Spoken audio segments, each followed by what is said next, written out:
Avinash learning institute में आप सभी का स्वागत है। मैं हूं अविनाश मिश्रा। हिस्ट्री का जो सेकंड चैप्टर है जिसका नाम है हिस्टोरियोग्राफी इंडियन ट्रेडिशन, उसका पार्ट 3 है। अगर इससे पहले का वीडियो आपने नहीं देखा तो उसका लिंक आपको नीचे डिस्क्रिप्शन में, नहीं तो प्लेलिस्ट में जाके हिस्ट्री का सभी वीडियो आप एक साथ देख सकते हैं। तो बच्चों, आज के इस वीडियो में हम देखेंगे हिस्टोरियोग्राफी इन दी मॉडर्न पीरियड, यानी मॉडर्न पीरियड में हिस्ट्री कैसे लिखी जाती है। तो चलो लेक्चर स्टार्ट करते हैं। बच्चों, यहाँ पे जो मैंने लिखा है आपके टेक्स्ट बुक का लिखा है। पहले आप वीडियो को देख लो, अच्छे से समझ लो, उसके बाद वीडियो देखने के बाद एक बार आप अपना टेक्स्ट बुक जरूर पढ़ना, ताकि हर एक वर्ड आपको अच्छे से समझ में आ जाए। तो चलो शुरू करते हैं। In the 20th century, the Indian archaeological exploration and research started under the British rule। इसका मतलब क्या होता है बच्चों, जो 20th सेंचुरी का हिस्टोरियोग्राफी था, यानी हिस्ट्री जो लिखा जाने लगा, वो रिसर्च स्टार्ट हुआ किसके लिए? आर्कोलॉजिकल एक्सप्लोरेशन के लिए। आर्कोलॉजिकल का मतलब क्या होता है बच्चों, पहले आप इसको समझ लो। जब कोई साइट होता है या कोई प्लेस होता है, वहाँ पे खुदाई करने के बाद जो भी चीज़ें वहाँ से निकलती है उसे हम लोग आर्कियोलॉजिकल कहते हैं या आर्कोलॉजी कहते हैं। समझ में आ गया? तो यहाँ पे 20th सेंचुरी की बात है, तो आर्कोलॉजिकल एक्सप्लोरेशन यानी आर्कोलॉजिकल के बारे में रिसर्च स्टार्ट हो गया, यानी बहुत सारे जगहों पे खुदाई किया गया और जो भी चीज़ें निकला उसके बारे में हिस्ट्री लिखा जाने लगा। तो उस टाइम रिसर्च स्टार्ट हुआ किसके कंट्रोल में? ब्रिटिश रूल में। यानी कि इंडिया में 20th सेंचुरी में किसका रूल था? ब्रिटिश का रूल था। उसी समय इंडिया का हिस्टोरियोग्राफी स्टार्ट हुआ। ठीक है। A number of ancient site were excavated under the supervision of sir Alexander Cunningham. अगर हम बात करें इंडियन के एंशियंट साइट में, यानी कि जो बहुत सारे एंशियंट जो भी पुराने जगह हैं, जो भी एंशियंट प्लेसेस हैं, उसका क्या होने लगा? एक्सकावेटेड यानी कि खुदाई चालू किया गया। किसके सुपरविजन में? उसका सुपरविजन कौन कर रहा था? तो उसका सुपरविजन कर रहे थे सर अलेक्जेंडर कनिंघम। समझ में आ गया? The first director general of archaeological survey of India. यहाँ पे जो सर अलेक्जेंडर कनिंघम थे वो फर्स्ट डायरेक्टर जनरल थे किसके लिए? आर्कोलॉजिकल सर्वे ऑफ इंडिया के। यानी इंडिया में जो भी खुदाई किया जा रहा था उसका जो मेन थे, जो हेड थे, जो डायरेक्टर थे, वो कौन थे? Sir Alexander Cunningham. याद रखना बच्चों, क्वेश्चन पूछा जाता है। आगे समझते हैं। He chose mainly the sites mentioned in the Buddhist text for this purpose। तो यहाँ पे जो सर अलेक्जेंडर कनिंघम थे, उन्होंने कौन कौन से साइट्स यानी कौन कौन से प्लेसेस को सिलेक्ट किया कि यहाँ पे खुदाई होना चाहिए। उन्होंने जो बुद्धिस्ट का यानी भगवान बुद्ध का जो बुक होता है, किताब होता है, उसको उन्होंने पढ़ा। जो भी प्लेसेस के बारे में उस बुक में लिखा गया था, उसी प्लेसेस को सबसे पहले उन्होंने क्या किया? खुदाई करना स्टार्ट करा दिया। समझ में आ गया? जो भी प्लेसेस गौतम बुद्ध के टेक्स्ट में यानी बुक में लिखा मिला, उस प्लेसेस के बारे में उन्होंने क्या किया? खुदाई करना स्टार्ट करा। किसने? अलेक्जेंडर कनिंघम ने। क्लियर हुआ? आगे समझते हैं। Harappa civilization was discovered during the tenure of sir John Marshall. जो भी इंडिया का जो हड़प्पा सिविलाइजेशन है, जो कि इंडिया का सबसे एंशियंट सिविलाइजेशन है, हड़प्पा सिविलाइजेशन का डिस्कवरी किसके टेनर में यानी किसके टाइम में स्टार्ट किया गया? Sir John martial. एक सर जॉन मार्शल थे, उनके सुपरविजन में जो भी हड़प्पा सिविलाइजेशन था उसके बारे में क्या डिस्कवरी करना स्टार्ट किया गया। इससे कुछ इंफॉर्मेशन हमें मिलती है। क्या मिला देखते हैं। बिकॉज ऑफ दिस डिस्कवरी करने के बाद the antiquity of Indian history could trace to 3rd millennium BCE और बिफोर इवन अर्लियर। जो भी हड़प्पा सिविलाइजेशन में खुदाई किया गया, डिस्कवरी किया गया, किसके टेनर में किया जा रहा था? सर जॉन मार्शल के टेनर में किया जा रहा था। तो इससे क्या मालूम हुआ? इससे मालूम हुआ कि जो इंडिया का सिविलाइजेशन है, जो भी इंडिया का कल्चर है, वो बहुत ही पुराना है। कितना है? 3rd मिलेनियम से भी पहले का है। 1 मिलेनियम का मतलब होता है 1000 ईयर। समझ में आ गए? यानी 3000 साल पुराना या और उससे पहले इंडिया का क्या है? कल्चर रहा है। यहाँ पे देखो, the antiquity of history could traced, यानी इंडिया की हिस्ट्री बहुत पुरानी रही है। कितना पुरानी रही है? 3rd मिलेनियम BCE, यानी 3000 साल पुराना या उससे और पहले का रहा है। इससे डिस्कवरी करने से मालूम हुआ। कहाँ का डिस्कवरी करने से मालूम हुआ? हड़प्पा सिविलाइजेशन का। किसने कराया था बच्चों? सर जॉन मार्शल ने कराया था। ठीक है, आगे देखते हैं। Many British officers in India wrote about India history. तो बहुत सारे जो ब्रिटिश के ऑफिशियल्स थे, यानी जो भी राइटर्स थे, उन्होंने इंडिया के हिस्ट्री के बारे में लिखा। समझ में आ गया? क्योंकि इंडिया में क्या था? ब्रिटिश रूल था। तो जो भी वहाँ के ब्रिटिश के ऑफिशियल्स थे, उन्होंने क्या किया? इंडियन हिस्ट्री के बारे में लिखना स्टार्ट किया।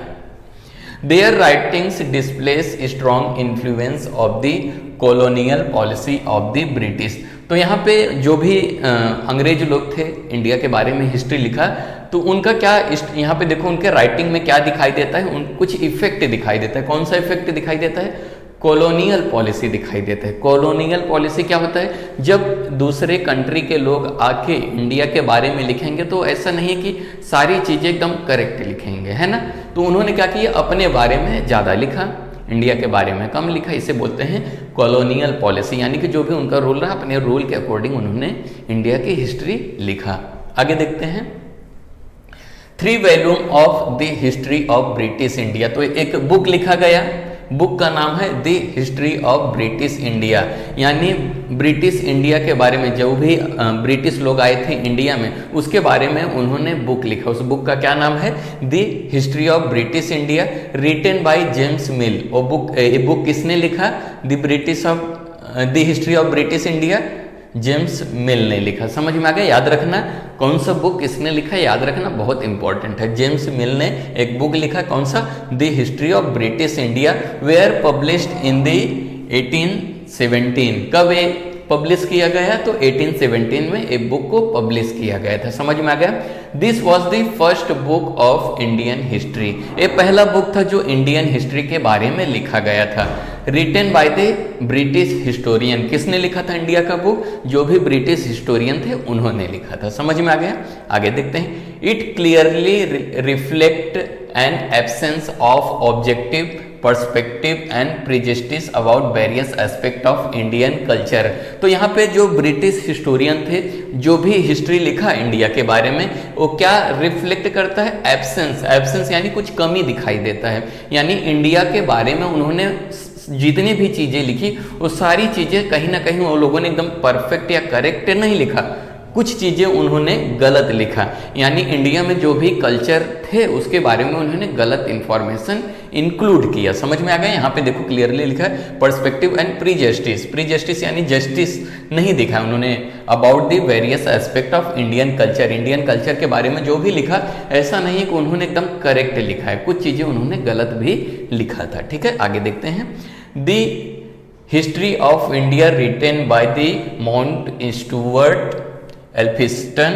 देखो एक बुक और लिखा गया बाद में, किसने लिखा?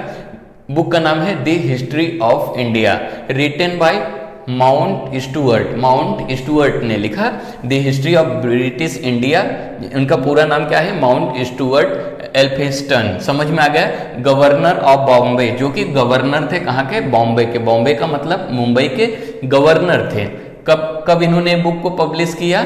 यहाँ पे 1841 में। कौन सा book? The history of India. लिखा किसने? माउंट स्टुअर्ट ने लिखा। क्या थे वो? गवर्नर ऑफ बॉम्बे, जो कि गवर्नर थे बॉम्बे का। कब पब्लिश किया? 1841 में पब्लिश किया। आगे समझते हैं बच्चों। The period of Maratha empire is very important in the Indian history. अगर हम इंडियन हिस्ट्री की बात करें तो यहाँ पे जो मराठा एम्पायर था वो भी बहुत ही इंपॉर्टेंट था। समझ में आ गया हिस्ट्री लिखने में। Grant Duff's name stand out among the British officers who wrote about the Maratha history. तो जो भी ब्रिटिश में हिस्टोरियन थे, काफ़ी हिस्टोरियन थे, लेकिन मराठा हिस्ट्री में सबसे ज़्यादा जो फेमस नाम था वो था ग्रांट डफ। ग्रांट डफ ने मराठा हिस्ट्री के बारे में, मराठा एम्पायर के बारे में लिखा। समझ में आ गया? He wrote a book entitled A history of Maratha. यहाँ पे ग्रांट डफ थे, एक बुक लिखा जो कि मराठा एम्पायर के बारे में लिखा। वो बुक का नाम क्या है? ए हिस्ट्री ऑफ मराठास। समझ में आ गया? आगे देखते हैं। This book is published in the 3 volume. ये बुक को 3 पार्ट में डिवाइड किया गया था, 3 पार्ट अलग अलग करके पब्लिश किया गया था, 3 वॉल्यूम में। समझ में आ गया। Grant Duff's writing also shows the British inclination of condemning Indian culture and history. यहाँ पे देखो ग्रांट डफ ने जो भी बुक में लिखा वो क्या बताते हैं, उसमें बताते हैं कि inclination of condemning India and culture of history. उन्होंने अपने बुक में क्या मेंशन किया, British inclination of condemning India के बारे में लिखा। यानी कि इन्होंने भी अपने बुक में जो भी लिखा ग्रांट डफ ने, उसमें बताया कि इंक्लाइनेशन कैसे हुआ, ब्रिटिश कैसे कैसे इंडिया में धीरे धीरे उनका पावर कम हुआ। समझ में आ गया। उन्होंने अपने बुक में बताया और इंडियन कल्चर के बारे में उन्होंने लिखा। ठीक है। Similar tendency is witnessed in colonial thoughts writing about the Rajasthan history. लेकिन ये लोगों ने जो भी हिस्ट्री लिखा, मराठी के बारे में लिखा, मराठा के बारे में लिखा, मराठा एम्पायर के बारे में लिखा, तो कहीं ना कहीं बहुत ज़्यादा क्लियरली नहीं लिखा है। इनमें कुछ कमियां थी। कमियां क्या, बहुत ज़्यादा कमियां थी इनके बुक में। समझ में आ गया। यहाँ पे एक बुक और लिखा गया। कौन सा बुक लिखा गया, कॉलोनियल थॉट्स ने लिखा बुक, राजस्थान हिस्ट्री के बारे में लिखा। तो उन्होंने भी राजस्थान की जो भी हिस्ट्री थी एकदम करेक्ट नहीं लिखा। यहाँ पे ग्रांट डफ थे जो लिखा ए हिस्ट्री ऑफ मराठास, जो भी लिखा था वो पूरा का पूरा करेक्ट नहीं था। समझ में आ गया। The 2 volumes written by William Wilson Hunter on Indian history shows the somewhat impartial treatment of subject। यहाँ पे बाद में 2 पार्ट अलग अलग बुक और लिखा गया। किसने लिखा, विलियम विल्सन हंटर ने लिखा। इंडियन हिस्ट्री के बारे में उन्होंने लिखा।